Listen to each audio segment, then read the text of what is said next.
Hello दोस्तों, welcome back to my YouTube channel educational classes. तो आज हम इक्वेशंस को बैलेंस करना सीखेंगे। ये हमारा क्लास 10th का साइंस का चैप्टर नंबर फर्स्ट है, इंग्लिश मीडियम वर्जन, जिसका नाम है केमिकल रिएक्शंस एंड इक्वेशंस। ये पार्ट नंबर 3 है।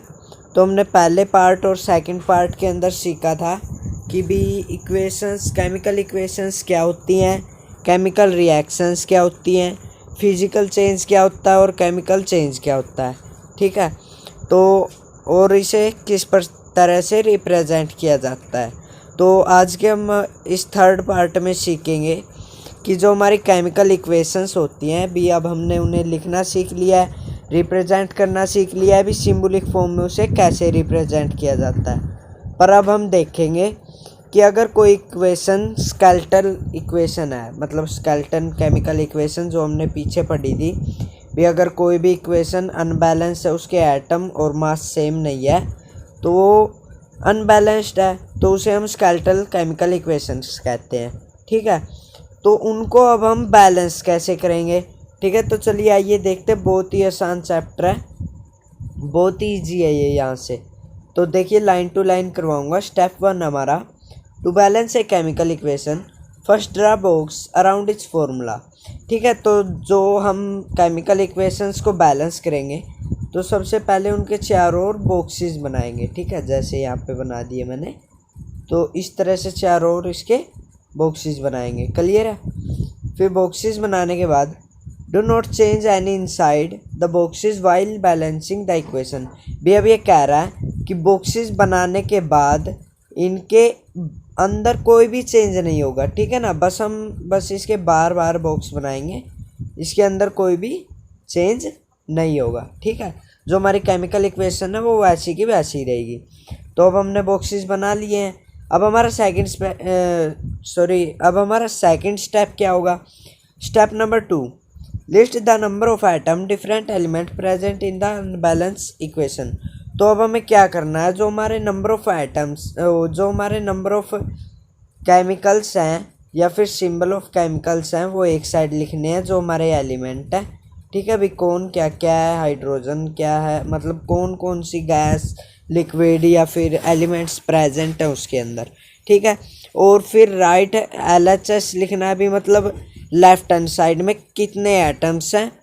ठीक है, तो Fe का देखिए, यहाँ पे ध्यान से देखिएगा, Fe का कितना एटम है, यहाँ पर कुछ भी नहीं है ना, तो Fe का एटम क्या है, 1। ठीक है, तो मतलब जहाँ पे कुछ भी नहीं होता वहाँ एटम क्या होता है, 1। तो H का देखिए, H का यहाँ पर कितना है, 2। ठीक है ना, कितना है, 2। तो H का हमारे पास 2 आ गया। तो और अब देखिए, यहाँ पे ऑक्सीजन का 1 एटम है। ठीक है, तो यहाँ पर 1 आ गया। Fe का 1, H का 2 और O का 1। अब इस तरफ देखिए राइट हैंड साइड, अब हम यहाँ पर number of atom in product, ये तो रिएक्टेंट्स था, number of atom in reactants. अब ये है number of atoms in product. ठीक है, देखिए Fe के यहाँ पर 1 था, पर यहाँ पर 3 है। ठीक है, समझ रहे हो बात, यहाँ पर 3 है। तो अब हमें इसे बैलेंस करना होगा। देखो यहाँ पर तो 1 एलिमेंट है और रिएक्शन होने के बाद प्रोडक्ट में 3 एलिमेंट है, 3 एटम्स हैं। तो देखिए आगे हम करेंगे इसको भी, इसका भी सॉल्यूशन है। पहले अभी ये देखते हैं कि किस में कितने एटम हैं। तो देखिए LHS में हाइड्रोजन में 2 थे। ठीक है, और अब यहाँ पे आने के बाद यहाँ पर भी 2 ही हैं। तो अभी तक हमें हाइड्रोजन को कुछ भी नहीं करना है, बैलेंस नहीं करना है, मतलब इसको फिलहाल, बाकी करेंगे हम इसे भी। तो ऑक्सीजन का यहाँ पर 1 है, यहाँ पर 4 है। देखो अब कितना डिफरेंस हो गया, 3 एटम्स का डिफरेंस हो गया। तो अब इसको हम बैलेंस्ड करेंगे। कैसे करेंगे देखेंगे, चलिए आगे देखेंगे हम। ठीक है, तो चलिए चलते हैं। Step number 3, it is often convenient start balancing with the compound of contents maximum number of atom. जो हमारा जो रिएक्टेंट्स है या फिर प्रोडक्ट है, दोनों में से कोई भी हो। ठीक है, इससे कोई फ़र्क नहीं पड़ेगा, दोनों में से कोई भी हो। तो उसके अंदर बस हमें क्या देखना है, जो मैक्सिमम नंबर है एटम का वो किसके अंदर है। ठीक है। ये कह रहा है भी सबसे पहले बैलेंस करने के लिए या जहाँ से आप बैलेंसिंग शुरू करेंगे तो कहाँ से स्टार्ट करना होगा, तो हमें स्टार्ट करना होगा भी जहाँ पर नंबर ऑफ एटम सबसे ज़्यादा। अब देखिए कहाँ पर है नंबर ऑफ एटम सबसे ज़्यादा, ऑक्सीजन के अंदर है, ठीक है ना, O4 है, ठीक है। चाहे वो रिएक्टेंट्स में हो चाहे वो प्रोडक्ट में हो, कोई दिक्कत नहीं है। तो O का एलिमेंट कितना है हमारे पास, O का एलिमेंट 4 है। तो अब हम यहीं से स्टार्ट कर देंगे, ठीक है ना। It may be A reactants और ए प्रोडक्ट, मतलब कोई फ़र्क नहीं पड़ता या वो रिएक्टेंट हो या कोई प्रोडक्ट हो, ठीक है। In the compound select the element which has the maximum number of atom. तो हमें वही कंपाउंड सिलेक्ट करना है या वही एलिमेंट सिलेक्ट करना है जिसमें सबसे ज़्यादा नंबर ऑफ एटम्स हो, ठीक है। सीन दिस क्राइटेरिया, इसी प्रकार से आप देखें, वी सिलेक्ट, हमने सिलेक्ट किया Fe3 आयरन को, O4 ऑक्सीजन को, ठीक है। And element oxygen in it, जो ऑक्सीजन के अंदर एलिमेंट है, there are 4 oxygen atoms on the RHS, only 1 the LHS। देखिए अब ये बात मैंने आपको बताई थी, ऑक्सीजन में LHS की तरफ तो ऑक्सीजन का 1 एलिमेंट है और RHS की तरफ ऑक्सीजन का 4 एलिमेंट है। तो अब हम इसे बैलेंसिंग करेंगे। अब कैसे करेंगे, तो देखिए to balance the oxygen atoms भी, अब हमें ऑक्सीजन के एटम्स को बैलेंस करना। अब देखिए एक बात नोट कीजिए, तो अब हम क्या करेंगे भी, जो हमारा Fe3O4 है वो प्रोडक्ट्स के अंदर है तो उसकी 4 के साथ मल्टीप्लाई कर देंगे, और जो हमारा इस तरफ है ना तो इसको भी 4 के साथ मल्टीप्लाई करना पड़ेगा।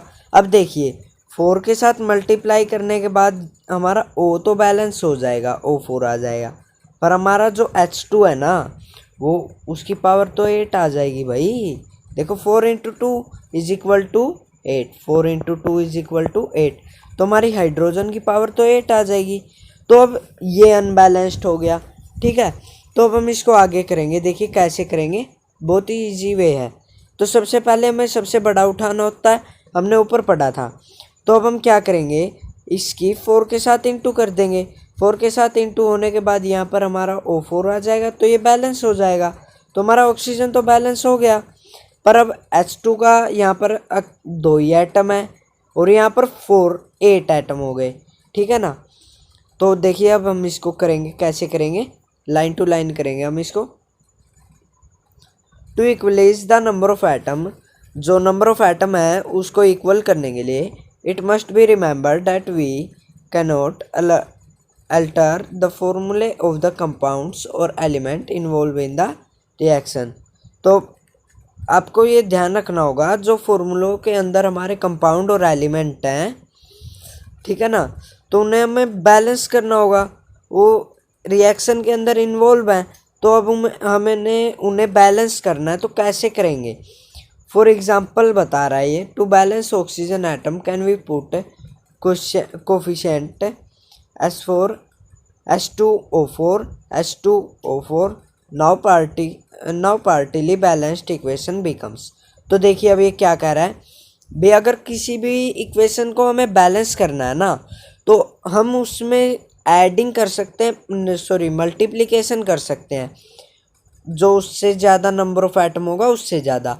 अब देखिए मान लीजिए इसमें 4 है, O4 है यहाँ पर और यहाँ पर 1 है, तो अब हम 4 को तो 1 कर नहीं सकते, ठीक है ना, और जो 1 को हम 4 कर सकते हैं। तो कहने का मतलब है, ये बंदा कह रहा है कि हमें इस प्रकार से बैलेंसिंग करनी है कि जो हमारे नंबर ऑफ एटम्स हैं वो बढ़े ना कि डिक्रीज हो, ठीक है, बात क्लियर है।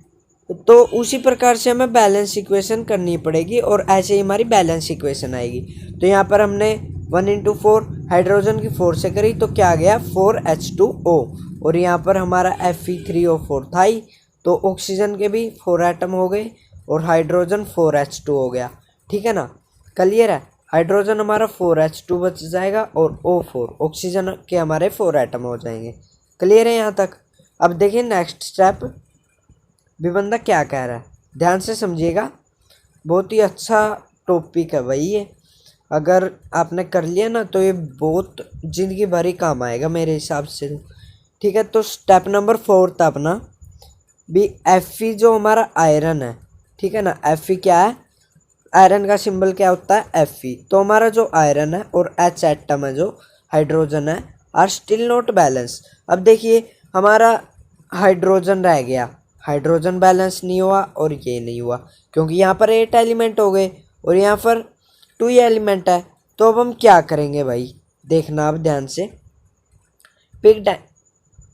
picked any of these elements produce further let us balancing hydrogen atoms in particularly balanced equation। तो अब देखिए हमने इस तरफ तो हाइड्रोजन को बैलेंस कर लिया है अभी, मतलब O4H2। अब हमें दूसरी तरफ भी तो इसे बैलेंस करना पड़ेगा। यहाँ पर हमने O4 को तो बैलेंस कर लिया है, अब हाइड्रोजन हमारी अनबैलेंस्ड हो गई ना, तो अब इसे भी बैलेंस करना पड़ेगा हमें, ठीक है। तो इसे बैलेंस करने के लिए क्या होगा, to equalise the number of H atom make it number of molecules of hydrogen 4 on the RHS। भी अब हमने लेफ्ट हैंड साइड तो कर दिया इनकी मल्टीप्लिकेशन 4 से, तो अब हम क्यों ना राइट हैंड साइड भी इसकी मल्टीप्लिकेशन 4 से करें, तो दोनों इक्वल आ जाएगा, ठीक है। अब देखिए यहाँ पर इसने यही कर दिया Fe+4H2O बॉक्स में रखने ये, तो हमारा Fe3 आया, तो Fe3 को भी हम आगे बैलेंस करेंगे, तो यहाँ पर 4 आ गया हमारा, ठीक है ना, यहाँ पे 4 आ गया, तो हमारा ऑक्सीजन भी बैलेंस हो गया है और 4H2O। अब देखिए यहाँ पर हमने 4 लगा दिया, तो जो H2O वो भी तो 8 हो गया, यहाँ पर भी 8 हो जाए, तो सिंपल ये बैलेंस हो गया, ठीक है। तो जो हमारा हाइड्रोजन है वो बैलेंस हो गया, अब हमें ज़रूरत ही नहीं है हाइड्रोजन को और बैलेंसिंग करने की, ठीक है। अब हम बैलेंस किसको करेंगे, आयरन को, ठीक है। अब आयरन को बैलेंस करने के लिए हमें क्या करना होगा, examine the above equation pick up third element which is not balance.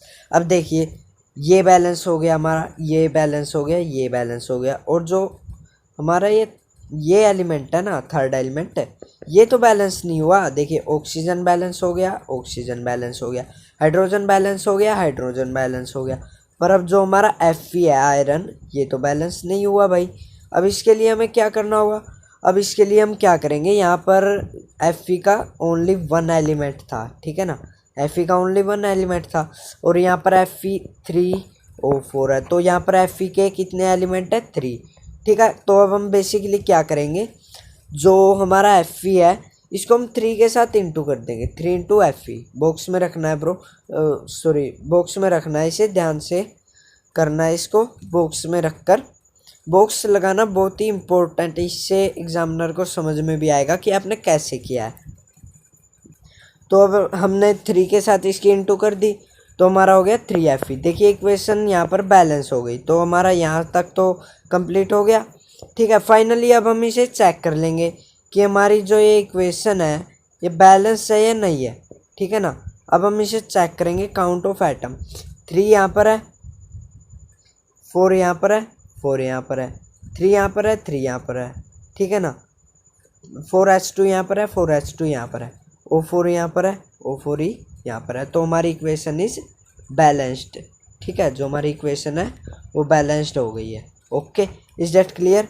तो आज के हम इस वीडियो में यहीं तक करेंगे, वीडियो ज़्यादा लंबा ना हो इसके लिए।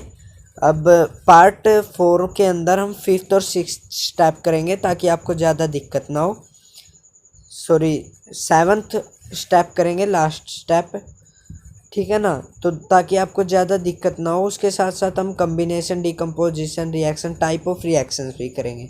तो ठीक है, आई होप आपको वीडियो अच्छी लगी हो तो लाइक, शेयर और कमेंट ज़रूर करें।